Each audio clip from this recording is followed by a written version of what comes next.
कभी कभी सच इतना चौंकाने वाला और भयानक होता है कि लोग उसे स्वीकार नहीं कर पाते, लेकिन सच तो सच होता है और उसे कोई बदल नहीं सकता, ना समय और ना ही इतिहास। हम बात कर रहे हैं फिल्म छावा की, जिसमें विकी कौशल छत्रपति संभाजी महाराज का और अक्षय खन्ना औरंगजेब का किरदार निभा रहे हैं। इस फिल्म के जरिए संभाजी महाराज और औरंगजेब के बीच के ऐतिहासिक संघर्ष को बड़े पर्दे पर दर्शाया जाएगा।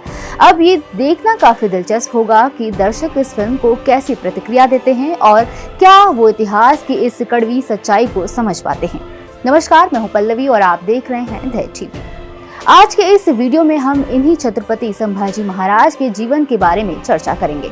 संभाजी महाराज मराठा एम्पायर के पहले रूलर छत्रपति शिवाजी महाराज और उनकी फर्स्ट वाइफ साईबाई के बेटे थे। उनका जन्म 14 मई को हुआ था, इसलिए हर साल उसी दिन संभाजी महाराज जयंती मनाया जाता है। उनकी मां साईबाई की डेथ 1659 में हुई।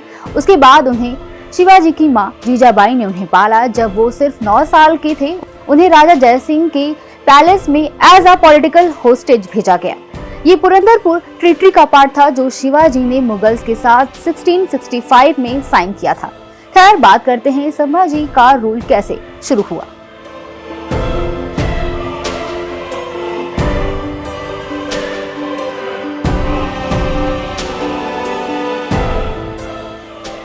हुआ यूं कि अप्रैल 1680 में शिवाजी की डेथ के बाद कुछ मिनिस्टर्स ने संभाजी के हाफ ब्रदर्स राजा राम को किंग बनाने की कोशिश की, लेकिन संभाजी ने ये प्लान पकड़ लिया और उन्होंने पन्हाला और रायगढ़ के फोर्ट्स पर कब्जा कर लिया।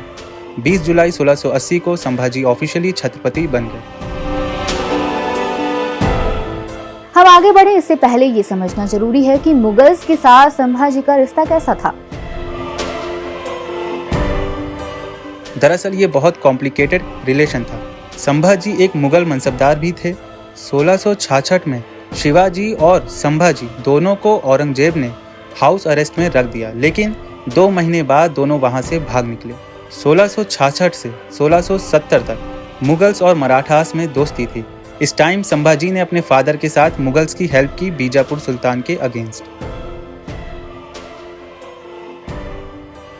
अब समझते हैं संभाजी के रूल्स के मेन पॉइंट्स को।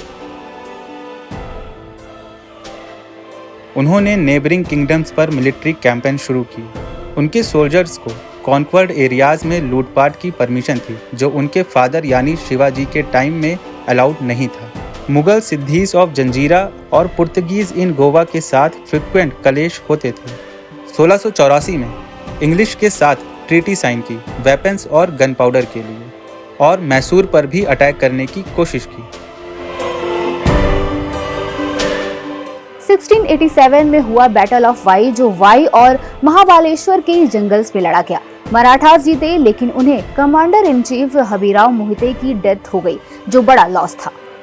फरवरी 1689 में संभाजी और उनके 25 एडवाइजर्स को संगमेश्वर में कैप्चर कर लिया गया। उन्हें अहमदनगर के डिस्ट्रिक्ट के बहादुरगढ़ ले जाया गया, जहां उन्हें बहुत टॉर्चर किया गया। उन्हें अमानवीय यातनाएं दी गईं, उनकी जीभ काट दी गई, नाखून उखाड़े गए और गर्म लोहे की सलाखों से उनकी आंखें निकाल दी गईं।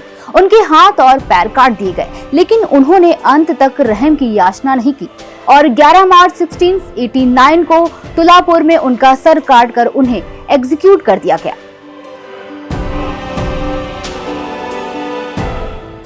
संभाजी सिर्फ एक वॉरियर नहीं, एक स्कॉलर भी थे। उन्होंने संस्कृत में बुद्धभूषणम लिखी, जो पॉलिटिक्स और मिलिट्री टैक्टिक्स पर थी। हिंदी में भी उन्होंने कई बुक्स लिखी, जैसे तात शतक, नायिका भेद और नखशिखा। उनके बाद मराठा सिंहासन राजा राम भोसले प्रथम को मिला। छत्रपति संभाजी महाराज को धर्मवीर के नाम से जाना जाता है। उम्मीद है ये इन्फॉर्मेशन आपके यूपीएससी प्रिपरेशन में हेल्पफुल होगी। अगर आपको ये वीडियो पसंद आई हो तो लाइक और सब्सक्राइब जरूर करें। Thank you.